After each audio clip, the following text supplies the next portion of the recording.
made my millions of dollars. The first time I ever became a millionaire was with Webcam Studio. Oh, really? I didn't know that. Yeah, this is how I first ever made money. I mean, I was a kickboxing world champion, but kickboxing's not boxing, right? Yeah. So I'd make like $100,000 a fight. You fight 2 or 3 times a year. You pay 20% to your manager. You pay taxes, but you're not rich. So you get like 30 to 40% of the money. Yeah. And I didn't consider myself rich, like 30, 40 grand chunks, twice a year, maybe 3 times a year, living in London. London rents, need a car. You're trying, like you're not rich in any way. And that's actually the reason I retired, because I woke up one day and I thought, I'm giving 6 hours a day of absolute focus and energy to this. And I believe I'm smart enough that if I put that much tenacity into something else, I can be a multimillionaire. I truly believed that. I was like, I've realized now I've reached the pinnacle of kickboxing. My choice is either to change over to MMA, which I was offered to do earlier in my career, but at the time, the kickboxing contract paid more money. I had to pay the bills, so I went kickboxing. Change over to MMA, learn to wrestle, change over to UFC, blah, blah, blah. But this is also like 7, 8 years ago, where even the UFC didn't pay the money it pays now. But the UFC still doesn't pay that much money from what I understand. No, if you're like top 5 or champion, yeah. But most of the dudes you're going to see there in the prelims, they're getting 10 grand a fight, 9 grand a fight. It's nothing, right? So it'd be like starting my career all over again. And at the age of 28, I thought, I don't have the gumption to start again. I've been through hell for this. I've broken my hand 8 times. My ribs have been broken. I don't want to do this all over again. So what do you do when you realize that, hey, maybe I don't want to keep fighting? I decided to get rich. What does that mean to you? When you're sitting there, you're getting, $30,000-$40,000 kind of net on a per fight basis. Is rich to you like, hey, I want a couple $100,000, $1 million, $20 million, $1 billion? I wanted 30 or 40,000 every month. 30 or 40,000 every month, so about $500,000 a year, give or take. Okay. I thought if I had that much money, I could do whatever I wanted. Okay. That's what I decided. So what's step 1 that you do? So step 1 is, maybe that's how we ended up here together, my friend. Step 1 is decided to be very logical about it. Chess player, right? So it's like, I want money. What is money? How do banks work? How does credit work? What's fractional reserve banking? All these things we now know to be the biggest cons of the century, right? So I'm sitting there researching money for days and days and days. And then I get more mad because I'm like, whoa, money's trash and I don't have any. Now I'm really annoyed, right? I thought like everyone else did that, everyone puts their money in the bank and the bank takes some of other people's money and lends it out. I didn't know they invented it from the sky. I still at that point thought money was linked to gold. I didn't know nothing. So I'm learning all this stuff and I'm getting really angry. I'm like, now this is really annoying me.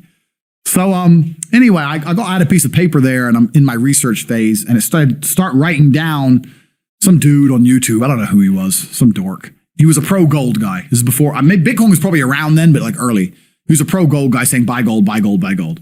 And he was saying the difference between an asset, a liability, et cetera, et cetera. So I started trying to write down what I had. I was like, I have an apartment, I have a BMW. I'm in good shape, but I already use that for fighting. What can I do? I can play chess. I'm just writing down the things I have and what I'm good at. And then I kind of realized, I was like, I've got like 8 girlfriends.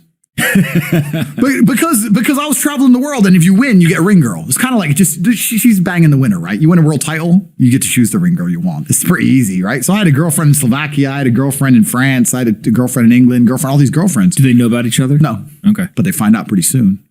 So I had all these girlfriends, so I'm like, maybe I could open a strip club and like be a pimp, be a gangster about it, And then that opening strip club that's literally the first thing you thought about was opening a strip club? Well, I thought I have these beautiful girls. How can this is before like Twitch existed. So I was like, what can I do with these hot girls? I was like, it's just an asset, right? There's these girls and a lot of them were messaging me. They thought I was this millionaire world champion. They all wanted to come London, live with me and thought I was a big boy millionaire and all this stuff. So it's like they do because of social media. Well, partially because of that, and also because they met me. I turn up, I fight, I win the world title, I leave. We're texting each other. They assume I'm this big boy, right? So I'm kind of like, what am I going to do? What am I going to do? I thought, man, I investigated strip clubs, way too much money. But this asset class of beautiful women was kind of on my mind for a few days. And then by absolute coincidence, I stumbled upon somewhere on the internet. I was on one of those websites where you used to download like free games and bullshit from. And in the corner somewhere it said, hot girls want to talk to you now or something. I said, hot girls. So I clicked on that, not because I was interested, but because I thought I have hot girls. And it was one of those webcam websites. And I was like, so these girls sit here and talk to dudes for money.